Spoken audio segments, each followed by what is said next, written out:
Well, good morning. So another day on the Appalachian Trail. So here at the trailhead for Mount Everett. Mount Everett is in Massachusetts, so welcome to the great state of Massachusetts. Today's walk is going to be a little different. I'm going to go south, back into Salisbury to make up that part of the trail. So the way I pick trails, if I got a car, is look and see where the pickup would be and where the drop-off would be. So the pickup here, if I came south to north, was sketchy because it's a dirt road. I don't know, is there a gate? Is there a tree across the road? So it's not fun to get to where you think you're going to get picked up and have to do another 5 miles to get back down to where my wife is waiting in our Jeep. So that's the way it worked today. The elevation profile also plays into it. To go south to north to this point would be 3,800 feet up and 2,000 feet down. So to go from north to south would be 3,800 feet down, but it's still 2,000 feet up. I mean, there's no free ride sometimes. So both of those things play into it. Usually, I just go south to north. It's just easier because it's just the way it feels right. So today got a little bit of a walk still to get up to the top of Mount Everett, then walking down, and then I think there's a 1,000-foot climb, and then there's like a 800-foot climb, and so. But it's a beautiful day. My gosh, it's like 72 degrees here, and low humidity. So it's like so nice. So let's go see the top of Mount Everett. It's up on top. Yeah, wow. That's a nice view. Even a park bench to sit at and enjoy. There's actually a shelter, the Mount Everett Shelter. It's just on a concrete pad, but it'd probably be good during a storm. So then go down a ways, and then up a ways, and then down a ways, and then up a ways, and then down a long ways. Oh, flies are starting to make their appearance. Anyway, the beautiful Mount Everett, 2,602 feet. Yeah, this is not the John Muir Trail where probably the basic elevation is 10,000 feet. But it's not the elevation on this trail. It's the heat, the just constantly being wet, humid, and the constant ups and downs. That's what gets you, not the elevation. Well, there's a bit of a view. Boy, it's just a solid rock trail. Very, very rocky and slow. A couple hours into this, still horribly rocky. That's the typical view, and not much to see. It's why my videos are getting shorter, I think, because what am I going to show you this over and over, and it's just stuff like this. Just still on the top of Mount Race, much better view.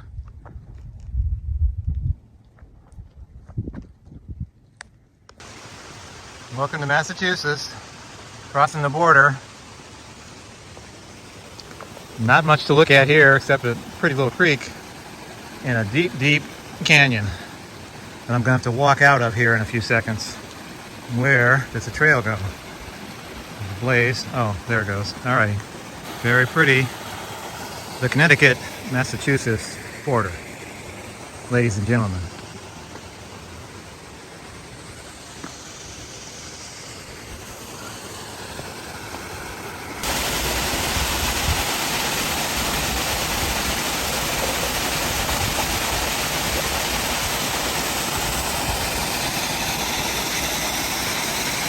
Well, this is Bear Mountain, and it's straight up. I know it doesn't look straight up in the video, but that's about 45 degrees, maybe 50 degrees up on these rock slabs the entire way. Well, about 0.2 from the end of my day, so we'll see you tomorrow. Okay, so back at it, same spot on Mount Everett. Gonna go north. So it rained all night last night and into this morning. And you can see the forest looks pretty dark. Very, very cloudy. It's not supposed to rain today though, so This is the Hemlock Shelter. It's nice. Nice big overhang. Always a nice thing. Boy, I'm glad I climbed the south side of this mountain yesterday when it was dry, because all the rocks right down now are super wet and slippier, slimier,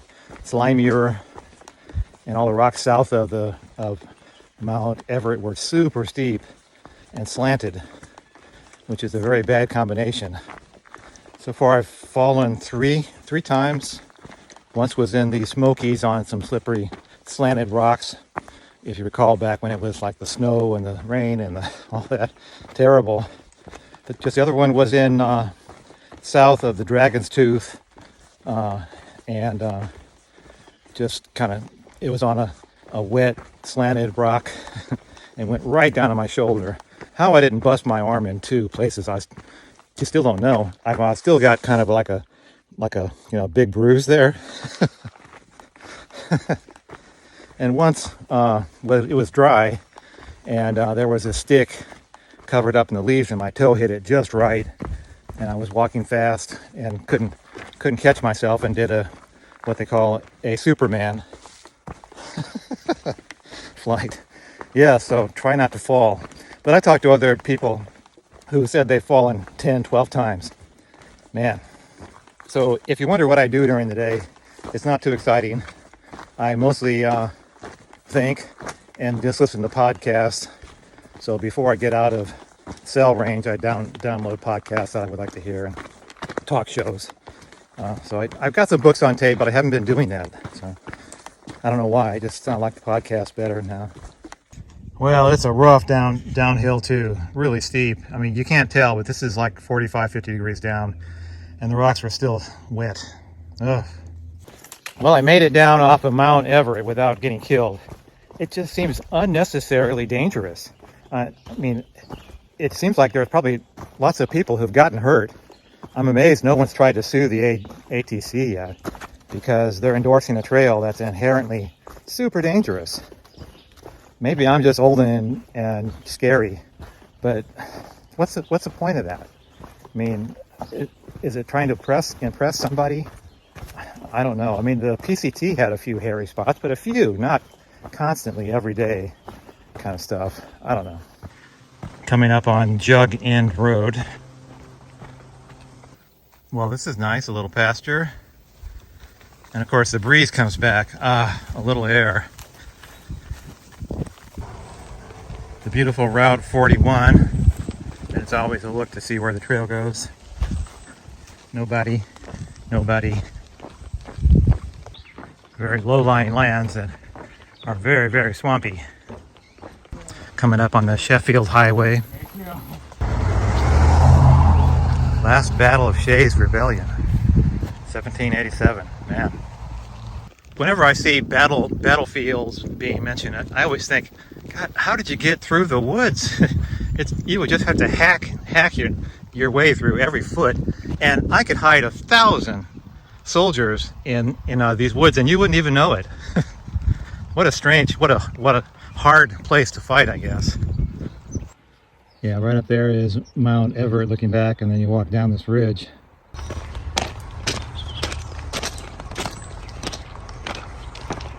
This is US Highway 7. And this is also the point where Gutbook's map changes, so I changed to the Vermont section of the map. Summertime and the living is easy. Broadman Street. About a mile and a half to where I'm going to call it a day. Coming up on Holmes Road and the end of this day. See you tomorrow. Okay, starting off today with a 700-foot climb. Yeah. I was just coming down a real steep rock, and I was kind of taking my time and doing it carefully, and this like 25-year-old girl comes whizzing by. And it's like, I just thought, man, either I'm screwed up or she doesn't have a real good sense of danger, because it was like a 5-foot fall onto rocks if you mess up and slip, which doesn't sound like a lot, but I've been in the ER, and a 5-foot fall onto rocks is enough to kill someone. really a fall from just standing on a tile floor is enough to kill someone. I guess you could call that the Bob Saget effect. But maybe it's just part of being old, is I know I'm not immortal. And I know that if I get hurt now, it would take a year and a half before I didn't just feel that pain. I grew up and I was a motocross racer. I raced at the expert level in Los Angeles. This is back in the 70s. And I come off the bike at 40, 50 miles per hour. And yeah, it does hurt. But by the next week, I was ready to race again. If I came off a bike now at 40 miles per hour, it'd be a solid year, before I felt like I didn't feel the pain in my leg or arm or whatever got hurt. I mean, you heard me talk about my back pain down in Damascus, and I think that was because I came off the bike once at age 20, and I compressed a vertebrae right in the center of my back, and it takes a lot of force to compress a 20-year-old's spine. So it's one of those things that I'll just live with the rest of my life. I've watched these guys on TV, and they're like 20, 21, and their view is the same as mine. You either crash or win, one of the two. And you're immortal, so you can't get killed. Except one of my friends did die racing. He came back, the bike kind of looped, and then the just handlebar came right down and up to his heart. Wow. Anyway, I digress. Immortality. What a concept. Traumatic brain injuries come up a lot now. And I can think back, and man, there's been probably 2 or 3 times I was knocked out on the track. I mean, knocked out to where I didn't get up. And I definitely have that. And just probably maybe 70 to 100 times I fell but was not knocked out, but definitely had what we would now call a TBI, because your head just hits the ground pretty fast and pretty hard. Just interesting conversation while I'm walking and bored. This is Buell Road, working my way over.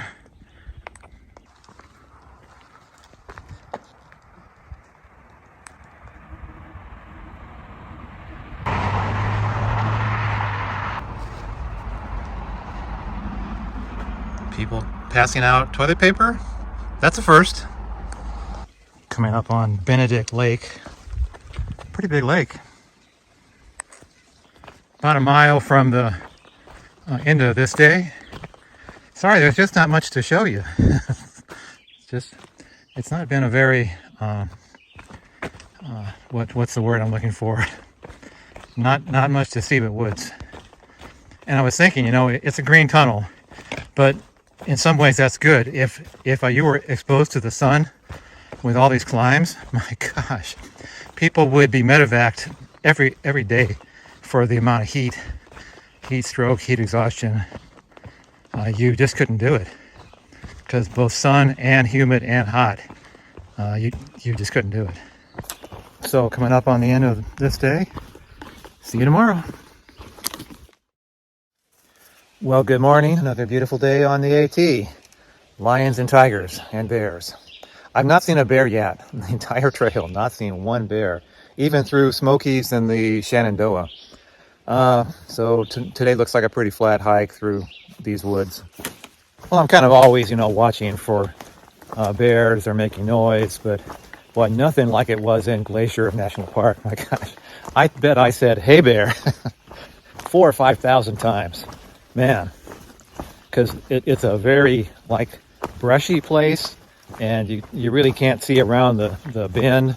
And I saw 2 bears there and got within about 50 feet of both of them before they kind of stood up out of the weeds. But yeah, it's no big deal now. So about 4 miles from where the bear was sighted, I didn't see any bears. Of course, that doesn't mean that they didn't see me. I probably walked by 10 or 20 bears, and they just were on a high hill and just watched me walk on by. The same for probably mountain lions. I probably walked by 3 or 4 mountain lions, and they would just watch me walk. So, and the nature of this trail is it's so rocky that you've got your feet or your eyes on your feet the entire day and the 3 or 4 feet in front of you. And if you're just out here looking around like this, you're going to break your ankle. So it's a tough job to watch for bears. So if I think I'm going to go into some kind of little brushy area, I just clack my poles or make noise before I enter it. But places like this where the trail's pretty smooth and I can see, 50, 80 yards out, there's no need to make noise. I can see. It's nice. Some people, I guess, have like a storage or permanent trail magic. Nice. Oh, okay. There's a fee. Cute place. It's so humid, you can just see it in the air. Crossing the road that goes down to Lower Goose Pond. About to go up to Upper Goose Pond. So that's Upper Goose Pond. Not much to see. It's Upper Goose Pond. Pretty big lake. Coming up on the Massachusetts Turnpike, it reminds me of that old song by James Taylor, Sweet Baby James. It's the 1st of December, it's covered with snow. So was the turnpike from Stockbridge to Boston. Stockbridge is right that way and Boston is down there. Though the Berkshires seem dreamlike on account of that frosting, with 10 miles behind me and 10,000 more to go.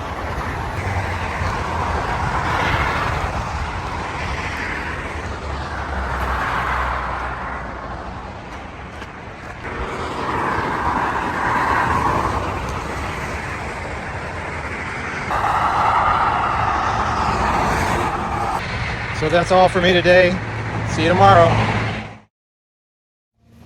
All right, another day on the AT. Today's walk goes into the town of Dalton, which I really like walking into towns. I wish it did it more, but it doesn't. Walking through towns, maybe I'm becoming an urban hiker, huh? Anyway, not much to say before you get to Dalton. It's kind of like just that in back of me. Okay, let's do it. And here's my view. As I've said many times, the wonderful thing about the AT is it is magnificently maintained. If you didn't, my gosh, you would have to hack your way through every foot of it. Coming up on Blotts Road. So that was nice lady was doing trail magic, and I had an ice cold Gatorade, and it really hits the spot. It's not been too hot. It's been like 80, but 80 when it's 85% humidity and you're working, you still sweat like crazy. Coming up on Grange Road.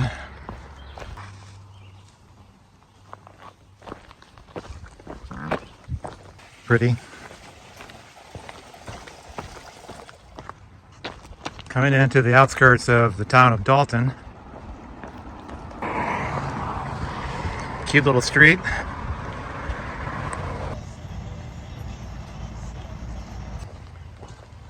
America.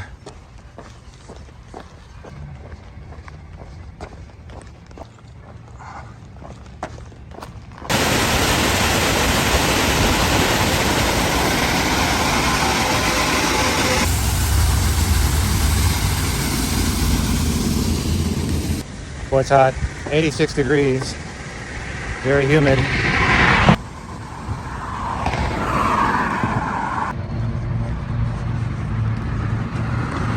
Oh heck, there's a Cumberland gas station. I want to get something cold to drink. Oh, it's so nice and cool in here.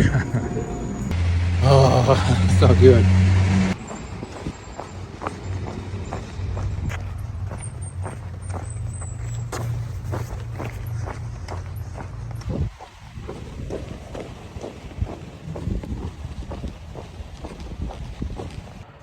It's Sunday, but boy, it's a hot day to be playing baseball now.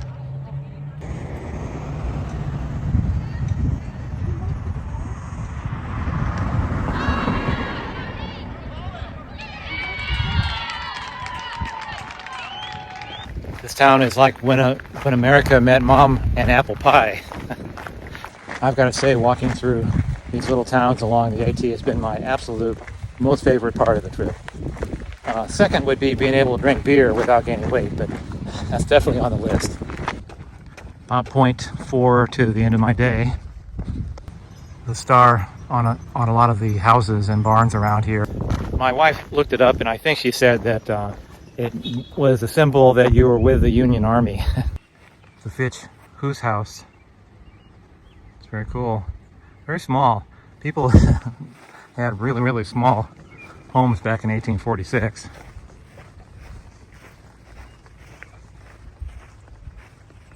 There's a free couch. Anybody wants it. Nobody's gonna want that, dude. Take it to the dump. Good morning, campers. It's another beautiful day on the AAT. Today is Mount Greylock Day. Mount Greylock is the highest point in Massachusetts, and it's about 3,200 feet. You know, it's not the elevation; it's the elevation change. So it's about 2,000 feet from here up to the top of Greylock, and to get to North Adams, it's about a 3,000 foot day. So a lot of climbing. It's about the same amount down too. So this altitude is the same as where I'm going to go. So just can't go on this altitude. No, you got to go up over the top. But you know, I can kind of see it's it's an iconic place on the trail. So here we go. So that's not the mountain. That's one of the pre mountains. Look up at the mountain. I have to climb. Oh yeah, to reach there. I am not a big fan of climbing. Some folks like it. Some folks, they say, oh, it's my most favorite part. Not me. I can't wait until it's over. It just seems like drudgery. Yeah. I love to walk. I'll walk anywhere that's flat or that has views, or but just climbing on the AT, even worse, because it's usually not just a smooth trail. It's a rocky mess, roots and mud, and it's just not my deal. Climbing on the PCT is much better, in my opinion. The PCT is, again, I've talked about this, built for pack animals. So they don't make the grades too steep that the mules couldn't do it, and they don't make the tread too slippery that the mules will get hurt. So that makes for better walking trails for people too. But the AT has no restriction for mules. So we don't mind stressing people out. That's fine, and we don't mind making the trail and the tread so almost dangerous that people could get hurt. So it's just we like our mules better. Yeah, I'll gladly take stepping over horse pies or mule pies any day for a sanely designed trail. Yeah, it rained hard last night, so the trail's nice and wet. Yeah, one of the ways I mentally get through long climbs is I don't look at, when I look at gut hooks, I don't look at the whole thing. I used to look at the elevation profile. I don't do that so much now. I just look at the contour map. I just see when is the next flat spot. not looking where, how far I gotta go. Just when is the next flat spot. So I find that if I do that, I don't get too overwhelmed by it. It's not that you can't do it, of course you can do it, but it's just ways you talk yourself into making it less painful. And I'll put a picture of my gut hooks contour map here, and you can see where my little arrow is. I'm just about to hit a flat spot, so I got that going for me. About 2 miles to the top of Greylock.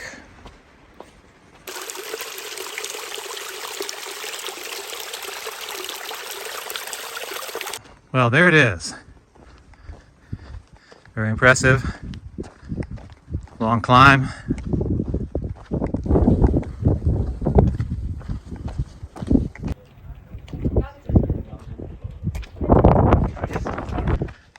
Yeah, that's a nice view.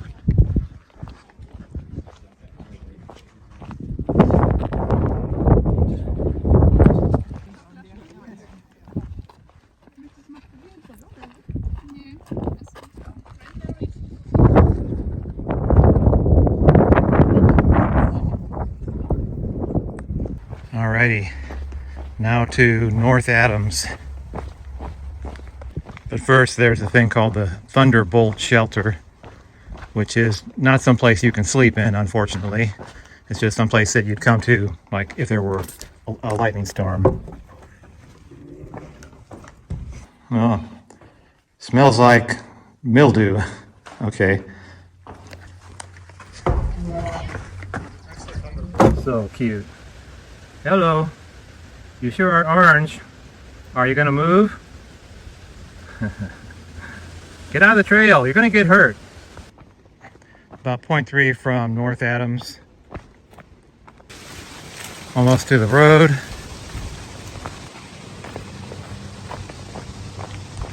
Oh yeah, I met her a couple days ago. So I think that's Vermont up there on that peak on the ridge. It's about 3 miles away. So I would have to say this has been the breeziest day that I felt on the AT thus far.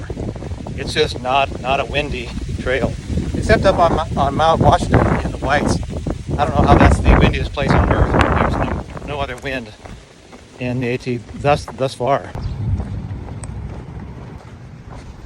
Gonna cross over a little river, cutely decorated. Very muddy looking river.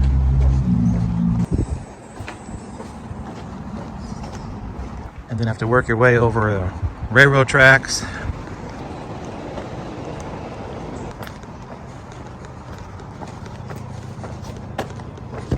And a bit of a road walk.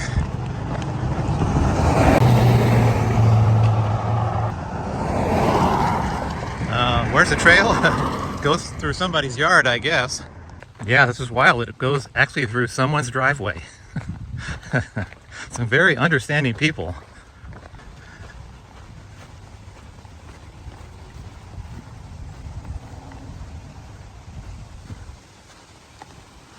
Cute little shed. Ah, there it is. The jungle has returned. So the Vermont border is 3.7 miles from here and a 1,700-foot climb. Jeez, that big limb up there just fell. Wow, weird. Anyway, thought to get my camera out to take a picture of this nice little waterfall. See that limb right there? That just fell. Weird. Let's go by quickly. Yeah, it's been down a long time. It's probably fell like last year.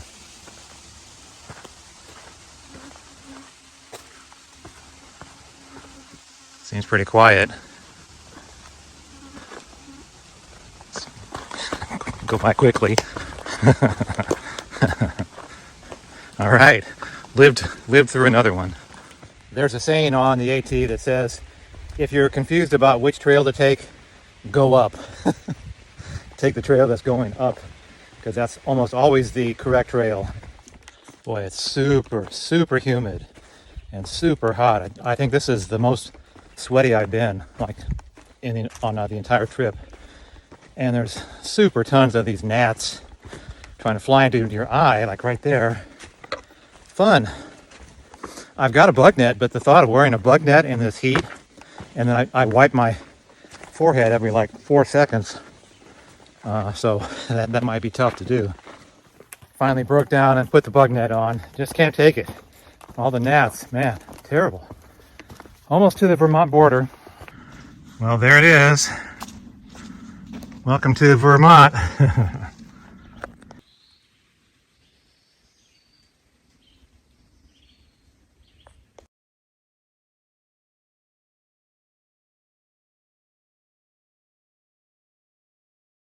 Into Vermont.